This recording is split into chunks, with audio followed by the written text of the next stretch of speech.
আপনার পরিচয় থেকে শুরু করব। আপনি জগন্নাথ বিশ্ববিদ্যালয়ের কোন বিভাগে পড়ছেন? আপনার সেশন কত? জি, আমি জগন্নাথ বিশ্ববিদ্যালয়ের শিক্ষা ও গবেষণা ইনস্টিটিউটের একজন শিক্ষার্থী এবং আমি ২১-২২ সেশনের একজন শিক্ষার্থী। আচ্ছা, আপনার স্কুল, কলেজ বেড়ে ওঠা কোথায় সে সম্পর্কে যদি একটু বলতেন?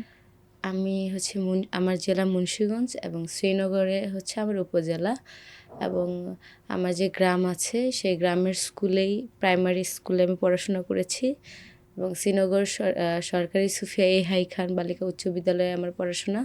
তারপরে কলেজে পড়াশোনা করেছি শ্রীনগর সরকারি কলেজে। তারপরে আমার কলেজের পাঠ শেষ করে আমি জগন্নাথ বিশ্ববিদ্যালয়ে চান্স পাই এবং এখানে ভর্তি হই। আপনার শিক্ষা প্রতিষ্ঠানের ম্যানেজমেন্ট করে ফেলুন সম্পূর্ণ ডিজিটালাইজড। ব্যবহার করুন তালিমি ক্লাউড স্কুল বা মাদ্রাসা ম্যানেজমেন্ট সফটওয়্যার। সফটওয়্যারটি সম্পূর্ণ ফ্রি ট্রায়াল নিতে এখনই কিউআর কোড স্ক্যান করুন বা কমেন্টে দেওয়া লিঙ্কের ফর্মটি ফিল আপ করুন। জগন্নাথ বিশ্ববিদ্যালয়ে ১ম বর্ষ থেকে এখন পর্যন্ত আপনার পথ চলার গল্পটা যদি একটু শেয়ার করতেন। জগন্নাথ বিশ্ববিদ্যালয়ে আসার মানে আমরা তো প্রত্যেকটি মানুষের যখন একটি বিশ্ববিদ্যালয়ে ভর্তি হই আমাদের কিন্তু অনেক স্বপ্ন থাকে। তো জগন্নাথ বিশ্ববিদ্যালয়ে এসে যখন আমার ইনস্টিটিউটেই প্রথম যাই তখন সেখানে দেখলাম যে আসলে নারী শিক্ষার্থীদের জন্য আলাদা ওয়াশরুমের ব্যবস্থা নেই।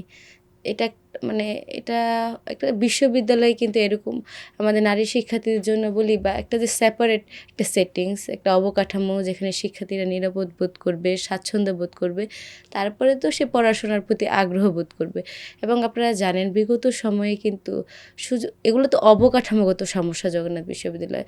পুরো বাংলাদেশে যে রাজনৈতিক অস্থিতিশীলতা ছিল যে আপনি আপনার বাক স্বাধীনতা প্রয়োগ করতে পারবেন না। যদি আপনি একটু ভিন্ন মতের হন তাহলে আপনাকে চুপ করে যেতে হবে, লুকিয়ে যেতে হবে। এটাই কিন্তু তখনের বাস্তবতা ছিল এবং এর বাইরে কিন্তু আমিও না। আমরা প্রত্যেকটা শিক্ষার্থী তখন এই সমস্যাগুলোর মধ্য দিয়ে গিয়েছি। জগন্নাথ বিশ্ববিদ্যালয়ে চান্স পাওয়ার পরে আপনার কি অনুভূতি হয়েছিল? আহ বাড়ি থেকে আমার বলা ছিল যে যদি ঢাকার মধ্যে কোনো পাবলিক ইউনিভার্সিটিতে ভর্তি হতে পারি তাহলেই পড়াশোনা করব এবং বাইরে তারা দিতে আগ্রহী না। সেফটি তখন নিরাপত্তাটাই প্রধান বিষয় ছিল। আমার আমি আগেও বলেছি আমার আব্বা উনি শুধু আমার নিরাপত্তা এবং নিরাপত্তা নিয়ে চিন্তিত ছিল। তো যখন ঢাকা ইউনিভার্সিটিতে সামহাও হলো না এবং জাহাঙ্গীরনগর ইউনিভার্সিটিতেও দিলাম। তো তেমন আশানুরূপ ফল পাইনি। জগন্নাথ বিশ্ববিদ্যালয়ে যখন চান্স পাই আমি বেশ খুশি হয়েছিলাম। কারণ একটি জায়গা থেকে খুশি যে আমার বাসা থেকে খুব একটা দূরে হবে না এবং আমি এখানে পড়াশোনা কন্টিনিউ করতে পারতেছি। অনেকের ক্ষেত্রে কি হয় যে ছোট ক্যাম্পাস বলে আশাহত হয়ে যায়। আমার ক্ষেত্রে হয়েছে কি জগন্নাথ বিশ্ববিদ্যালয়ে আমার একটা আশার জায়গা তৈরি হয়ে গেছে যে আমি জগন্নাথ বিশ্ববিদ্যালয়ে চান্স পেয়েছি, এখন আমি পড়াশোনা কন্টিনিউ করতে পারবো এবং আমি আমার বাবা-মার উপরে এই জন্য দোষ চাপাতে পারি না। তখনকার রাজনৈতিক সংস্কৃতি এমন ছিল যে একটা ছেলের জন্য যেখানে নিরাপত্তা নিশ্চিত করা যায় না, মেয়ে শিক্ষার্থীদের জন্য কিন্তু বিষয়গুলো আরও কঠিন। এখনও ৫ই আগস্টের পর এত পরিবর্তন হওয়ার পরেও কিন্তু আমরা দেখি যে নারী শিক্ষার্থী বলি, প্রার্থী বলি তাদের নিয়ে যে নোংরামির খেলা এটাও কিন্তু এখনও শেষ হয় নাই। তখন আরও ভয়াবহ ছিল। তখন শুধু সাইবার বুলিংয়ে কিন্তু বিষয়টা সীমাবদ্ধ ছিল না এবং আমাদের বিশ্ববিদ্যালয়ের আপু খাদিজাতুল কোবরা আপু উনিও কিন্তু প্রায় ১৪ মাস জেল খেটেছিলেন। এই প্রেক্ষাপটেও কিন্তু আমাদের সবার জানা।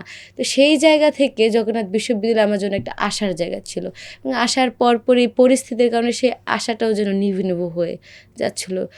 পড়াশোনা করা এবং আমি যখন দেখছিলাম যে আমি যেখানে আমার মতামত প্রয়োগ করতে যাচ্ছি সেখানেই বাধাগ্রস্ত হচ্ছে এবং কে কেমন আমি জানি না, আমি নিজেকে অনেক ভীত মানুষ হিসেবে জানি যে আমিও ওই সময়টায় কেবল বাড়ি থেকে একটা মেয়ে এসেছে এবং এর আগে আমি কিন্তু আমার এলাকার গণ্ডির মধ্যেই ছিলাম। হঠাৎ গণ্ডির বাইরে এসে যখন এরকম পরিস্থিতি দেখি আমার জন্য বিষয়গুলো খুবই হতাশাজনক ছিল এবং আমি দম বন্ধ হয়ে যাচ্ছিল যে আসলে আমরা কবে এই পরিস্থিতি থেকে মুক্তি পাবো।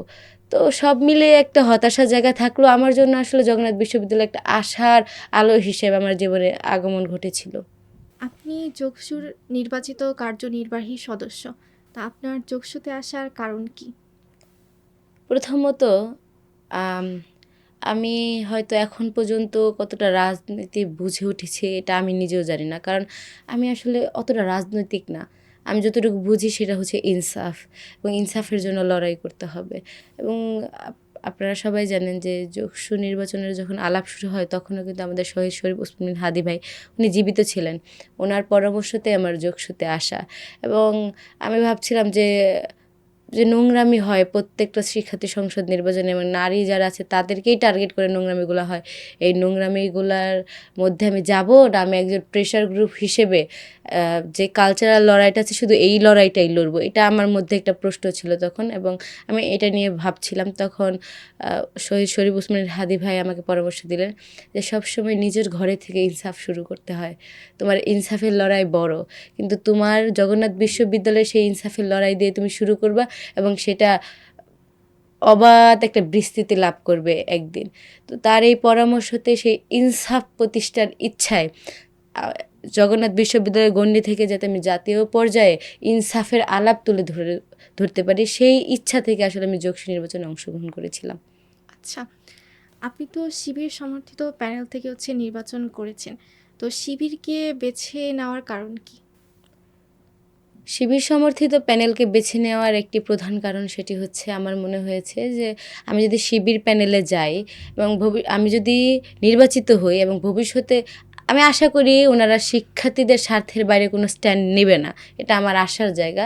তারপরেও যদি নেয় তাহলে লেজুর ভিত্তিক রাজনীতির বাইরে আমি তাদের বিপরীতেও গিয়ে দাঁড়াইতে পারবো, এবং তাতে আমার অনিরাপদ বোধ হবে না, আমার নিরাপত্তাহীনতায় ভুগতে হবে না। আমি চাইলেই তাদের সমালোচনা করতে পারবো, আমি চাইলেই আমার যে আদর্শ, ইনসাফের আদর্শ, সেই আলাপটুকু তাদের সাথে তুলতে পারবো।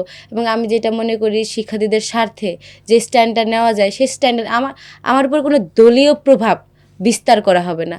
এই নিরাপত্তার আশা থেকে বা ভবিষ্যতে আমার লেজুর ভিত্তিক রাজনীতির সাথে মানিয়ে নিতে হবে না, এবং কারো দলের এজেন্ডা বাস্তবায়ন করার জন্য আমাকে প্রেশার দেওয়া হবে না, এবং আমি সব সময় আমার আদর্শ, ইনসাফের আদর্শ এবং শিক্ষার্থীদের সাথে কাজ করে যেতে পারবো। যদি সেটা তাদের সাথে মতের অমিল হয়, আমার মনে হয়েছে যে তারা সেই মতের অমিলকে শ্রদ্ধা করে আমি তাদের সাথে কাঁধে কাঁধ মিলায় কাজ করতে পারবো। এই আশাটুকু থেকে আসলে শিবির প্যানেলে আসা। শিবির সমর্থিত প্যানেলে যুক্ত হওয়ার জন্য কে প্রথমে আপনাকে অ্যাপ্রোচ করেছিল? শিবির সমর্থিত প্যানেলে যুক্ত হওয়ার পেছনে আমাদের যে রিয়াজুল ইসলাম ভাই, উনি আমাকে একদিন কল করেছেন এবং বলেছেন, আপু আপনি কি আমাদের প্যানেলের সাথে যুক্ত হতে চান? তো আমি তখন বলেছিলাম, জি ভাই, কেন নয়, তবে আপনার আর আমার যে বোঝাপড়া, সেই বোঝাপড়ার জায়গাটা আমরা যদি ঠিক করি। তো ওনাদের সাথে বসার পর আমার যে বোঝাপড়া তৈরি হয়েছে, এবং আমার মনে হয়েছে যে আসলে আমি যদি এখানে নির্বাচিত হই, এই প্যানেলে থেকে নির্বাচিত হয়, ভবিষ্যতে আমার স্বাতন্ত্র্যতা নিয়ে আমার কোনো অসুবিধায় ভুগতে হবে না, বা আমি চাইলেই আমার স্বাতন্ত্র্যতা বজায় রেখে নারীদের অধিকার নিয়ে কাজ করতে পারবো। এবং এই প্যানেলে থাকা আমি নিজেও আসলে নিরাপদ বোধ করেছি। এই আমার কাছে নিরাপত্তাটা প্রধান। দেখবেন নারী শিক্ষার্থীরা তাকেই নির্বাচিত করে যাদের কাছে সে নিরাপদ বোধ করে। আমার মনে হয়েছে এই প্যানেলে আমিও নিরাপদ, এবং এখানে যদি আমি নির্বাচিত হই আমি শিক্ষার্থীদের স্বার্থে কাজ করতে পারবো এবং আমার নিরাপত্তাহীনতায় ভুগতে হবে না। তাদের সাথে আমার শিক্ষার্থীদের স্বার্থের যে আলাপ, সে আলাপে আমার তাদের সাথে মতামত এক হয়েছে এবং আমি এই প্যানেলে যুক্ত হয়েছি।